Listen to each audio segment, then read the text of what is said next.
पहले ही कहा कि सैकड़ों हजारों बार आपने सुना कि बुद्ध के मिलन के बाद अंगुलीमाल बदल जाता है, रत्नाकर सप्तऋषियों से मिलने के बाद बदल जाता है।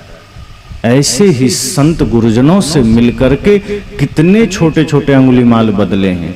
अब हम सबको सोचना है कि हम भी संत गुरुजनों से मिलते हैं, लेकिन हमारे जीवन में बदलाव क्यों नहीं आता?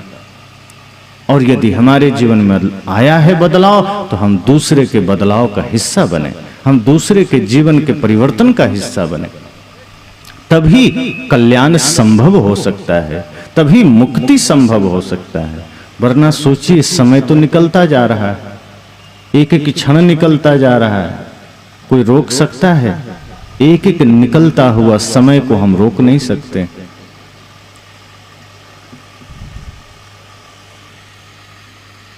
संतों ने कहा है ना, उम्र देख पल पल घटी जा रही है, निकट मौत छीन छीन चली आ रही है, निकट मौत छीन छीन चली आ रही है। समझ ले तू बंदे इशारा घड़ी का, नहीं है भरोसा जरा जिंदगी का। समझ ले तू बंदे इशारा घड़ी का, नहीं है भरोसा जरा जिंदगी का। समझ ले तू बंदे। संत कहते हैं कि जरा आंखें खोलकर तो देखिए, हम बेहोशी में जी रहे हैं, मूर्छा में जी रहे हैं और सोच रहे हैं कितना संसार बटोर लें, और इस बेहोशी में पाप पर पाप किए चले जा रहे हैं, हिंसा पर हिंसा किए चले जा रहे हैं। लेकिन यह भूल जाते हैं कि इसी बीच मृत्यु का भी आगमन होना है, निश्चय है। किसी भी क्षण, किसी भी पल सामने मृत्यु खड़ी हो जाएगी कि चल तेरा समय हो गया। तब होश जगेगा कि अरे मैं तो बेहोशी में था, मैं तो संसार बटोरने में था, मैं तो छल कपट प्रपंच बटोरने में था, और अचानक जाने का समय आ गया। हम तो देख ही नहीं पाए, हम अपने शरीर के परिवर्तन को भी नहीं देख पाए, हम प्रकृति के परिवर्तन को भी नहीं देख पाए। शरीर प्रति क्षण प्रतिपल परिवर्तित हो रहा है। बचपना से किशोरा अवस्था आई, किशोरा अवस्था से जवानी आई, जवानी से अधेड़ अवस्था आई, बुढ़ापा आई, लेकिन हमने उस परिवर्तन को देखा नहीं। हम नजरअंदाज करते रहे कि अभी तो समय है, अभी तो बहुत टाइम है, और हम संसार में ही दौड़ते रहे, हम संसार के ही पीछे भागते रहे। लेकिन मृत्यु जब आकर खड़ी हो जाती है कि बस तेरा टाइम समाप्त, विराम।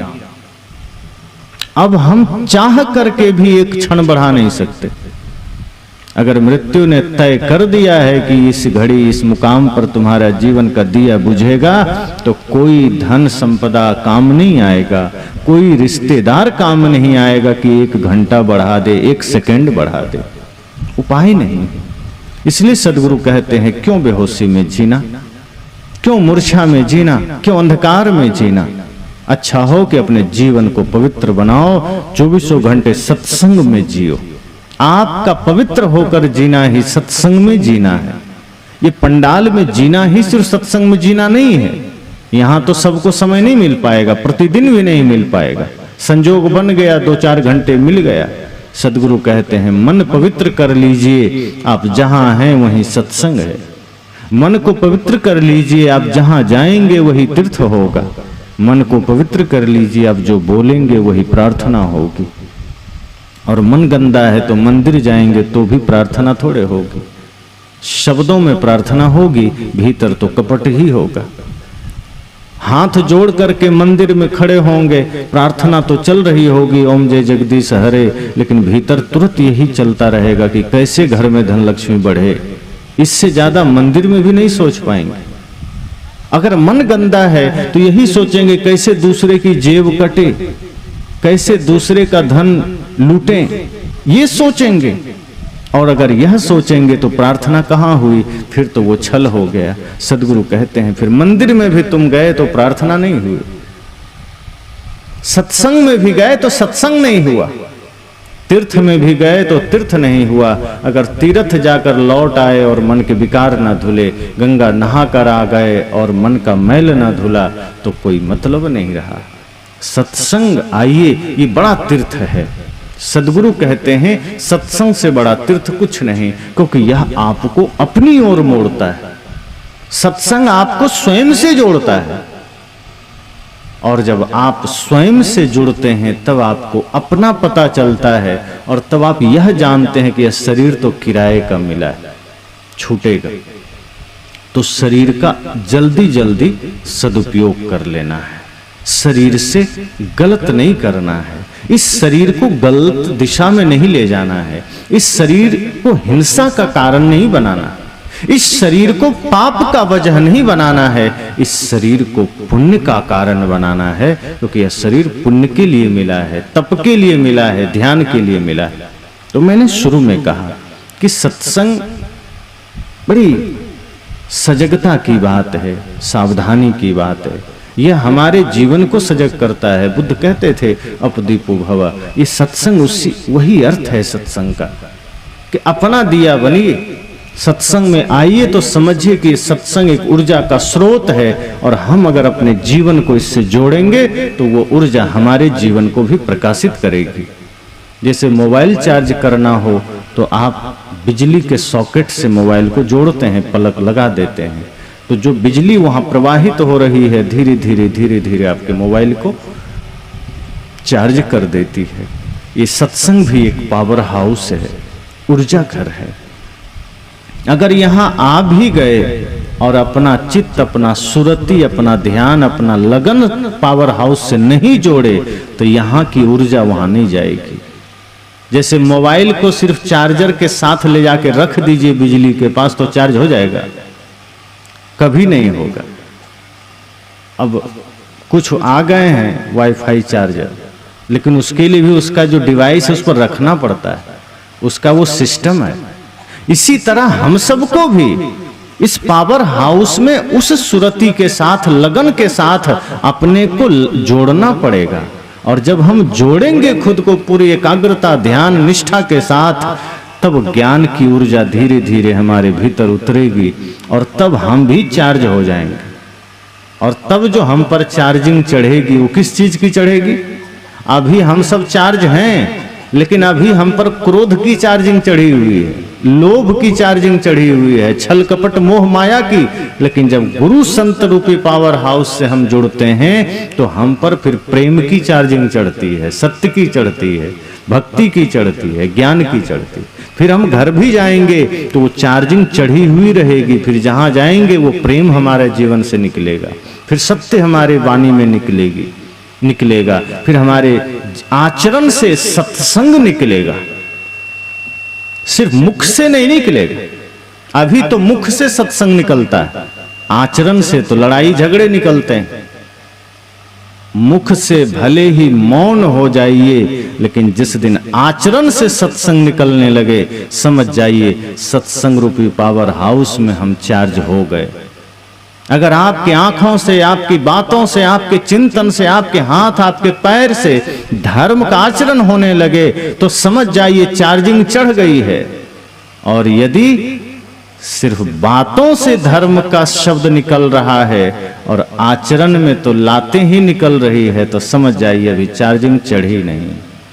हम जैसा गए थे वैसा ही आ गए। या तो हमारा और सत्संग के बीच का जो कम्युनिकेशन है, जो सुरति है, जो जोड़ने का तत्व है, वो ठीक नहीं है। जो तारतम्यता है, जो एक दूसरे के बीच का भावनात्मक संबंध है, वो ठीक नहीं है, वो जुड़ा नहीं। वो भाव न जुड़ सके, वो तार न जुड़ सके। और जब नहीं जुड़े तो वो ऊर्जा प्रवाहित नहीं हो पाएगी, वो ज्ञान प्रवाहित नहीं हो पाएगा। तो फिर क्या होगा? तीर्थ गए 3 जन चित्त चंचल मन चोर, एको पाप न काटिया लादिन मन 10 और। तो क्या होगा कि पाप तो नहीं कटेगा, उधर से और 10 मन लाद के चले आएंगे। इसलिए बहुत से लोग सत्संग में क्या करते हैं, जाते तो हैं सत्संग में, यहां तो कुछ नहीं, कुछ लोग बैठे हैं जहां 5-5, 10-10 हजार की भीड़ होती है, वहां 100-100 आदमी के चप्पल जूते गायब हो जाते हैं। तो वहां भी लोग सत्संग में जाते हैं तो सत्संग के लिए नहीं जाते हैं, वो जूता चप्पल के लिए जाते हैं। कुछ ऐसे लोग हैं जो कहते हैं कि अगर साल में हम 10 सत्संग कर लेते हैं तो हमारे जूते चप्पल कभी पुराने नहीं होते। मतलब वो उसी लक्ष्य से जाते हैं, वो ज्ञान के लिए नहीं जाते, क्योंकि वो भीतर जो होता है वो वही लेने जाते हैं। तो सत्संग भी जाते हैं तो सत्संग में वो जागृत होने नहीं जाते, सजग होने नहीं जाते, उनका ध्यान जूता चप्पल पर होता है। मंदिर आप जाते हैं, कई बार उतर के आते हैं, देखते हैं आपका चप्पल गायब है, कौन लिया? मंदिर का भगवान थोड़े ले गए। वही इंसान जो मंदिर में जा रहा है वो गया तो पूजा करने है, लेकिन कोई चप्पल पसंद आ गया तो अपना सड़ा हुआ छोड़ा, नया पहन के निकल लिया। वो समझा चलो मंदिर आए, 100 रुपया का प्रसाद चढ़ाया, 500 रुपये का फायदा हुआ, चप्पल मिल गया, खरीदना पड़ता झूठे। तो ऐसी भावनाओं से भी लोग पंडाल पहुंचते हैं। सदगुरु कहते नहीं, ये यात्रा गलत हो गई। फिर आपका वहां पर तार नहीं जुड़ा, फिर सत्संग की ऊर्जा भीतर नहीं आएगी, फिर वही क्रोध काम लोभ लेकर लौट जाएंगे, फिर वही छल कपट लेकर लौट जाएंगे, वही पाप लाद कर लौट जाएंगे। सत्संग में जाकर के भी अगर पाप कमा कर आ गए तो सोचना उससे ज्यादा भागा कौन है। जो संसार में जी रहा है, सत्संग में कभी नहीं गया और उसके जीवन में पाप है, तो बात समझ में आती है कि बेचारा सत्संग में नहीं गया इसलिए पाप में। लेकिन अगर कोई सत्संग में जाकर भी पाप ना धो सका, कोई सत्संग में जाकर के भी अपने मन के मैल ना धो सका, तो समझना कितना भागा है। साहब ने कहा ना, पानी में मीन पियासी मोहे सुन सुन आवत हंसी। कि अगर कोई पानी में मछली यह कहे कि मुझे प्यास लगी है तो हंसी आएगी। स्वाभाविक है, वो जिंदा है, पानी में है। बाहर पानी के रहेगी मछली तो स्वाभाविक है मर जाएगी। अगर वो जिंदा है और पानी में है तो बिना पानी को जिंदा रह नहीं सकती है, और पानी में है इसलिए वो बोल रही है। और फिर ये बोले कि मुझे प्यास लगी, तो कितना आश्चर्य है। सदगुरु कहते हैं इसी तरह आदमी की हालत है। सत्संग में गया, सत्संग सुना और बाहर आया तो कहता है जीवन में अशांति है, दुख है। इसका मतलब सत्संग में गया जरूर था पर प्यासा लौट आया, पानी नहीं पिया। सत्संग में रह के भी प्यासा रह गया, मनुष्य जीवन में आके भी प्यासा रह गया। अगर सत्संग में रह करके दुख नहीं मिटा, सत्संग में बैठ करके जीवन के दोष न मिटे, तो समझना कि पानी में मीन पियासी मोहे सुन सुन आवत हंसी। इसलिए सदगुरु कबीर कहते हैं कि नहीं, ये सत्संग आपके जीवन के लिए महत्वपूर्ण बन सकता है, लेकिन कब? जब लगन लग जाए, जब सुरती लग जाए, चित्त एकाग्र हो जाए, तब सत्संग से जीवन बदलेगा, एक परिवर्तन आएगा। और जो दुख है, दरिद्रता है, जो जीवन में पीड़ा है, वो मिटेगा। लेकिन उसके लिए थोड़ा ही सही, क्षण भर का ही सही, हम सत्संग में जो बैठे वो सत्संग हमारे आचरण में उतर जाए, हमारे हृदय में उतर जाए। और जब सत्संग हृदय में उतर जाएगा तो आदमी भले ही मौन रहे, लेकिन उसकी आंखों से भी धर्म की ज्योति निकलेगी, उसके हाथ भी सेवा में लगेंगे, पैर भी धर्म की यात्रा में लगेंगे, उसका रोम रोम धर्म की यात्रा में लग जाएगा, धर्म की मार्ग में लग जाएगा, ज्ञान में लग जाएगा, भक्ति में लग जाएगा। और जिसका रोम रोम भक्ति से उत्प्रोत हो जाए, जिसका शब्द, जिसका चिंतन, जिसका वचन, जिसका आचरण धर्ममय हो गया, समझना सत्संग उसके जीवन में उतर गया। और सत्संग उतर गया तो समझना जीवन सार्थक हो गया। जीवन को सार्थक बनाना है तो सत्संग को भीतर उतारना पड़ेगा। जब तक सत्संग मस्तिष्क में और मुख में है तब तक समझिएगा उतरा नहीं। मस्तिष्क और मुख में तो कोई भी धारण कर लेता है, लेकिन सत्संग जब हृदय में आ जाता है, तब सत्संग हमारे आचरण में उतर आता है। इसलिए सत्संग को हृदय में धारण करिए, क्योंकि जो हृदयस्थ होगा वही आचरण में उतर सकता है। जो कंठस्थ हो जाता है वो कंठ में ही रहता है, फिर वो यहीं से बाहर निकलता रहेगा दूसरों के लिए।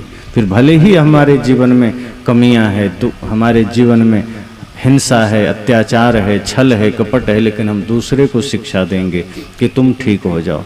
और सत्संग की पहली शर्त है कि खुद को ठीक करो। सदगुरु कहते हैं सत्संग का पहला सूत्र ही है कि आप सुधर जाइए तो संसार सुधर जाएगा। और जहां सत्संग सिर्फ कंठ में आता है तो आदमी यह सोचता है कि पहले संसार को सुधार दूंगा तब मैं सुधरूंगा, और तब मैं सुधरूंगा भी नहीं, संसार सुधर जाए बस। तो सदगुरु कहते हैं फिर यही हमारे जीवन को नरक बनाता है। तो